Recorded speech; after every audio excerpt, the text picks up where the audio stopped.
These are the best stuffed mushrooms I've ever made, and I'm gonna share the recipe with you now. Shrimp, portobello mushrooms, red bell pepper, lemon juice, some butter, garlic, celery, a little bit of flour. If you're making it keto, use almond, grated parm, some cream, a little bit of parsley, onion, salt, and use Creole or Cajun seasonings.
My friends ask me to make this one all the time.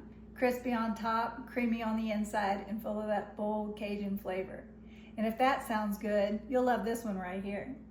Please consider hitting that subscribe button, and we'll see you on the next one.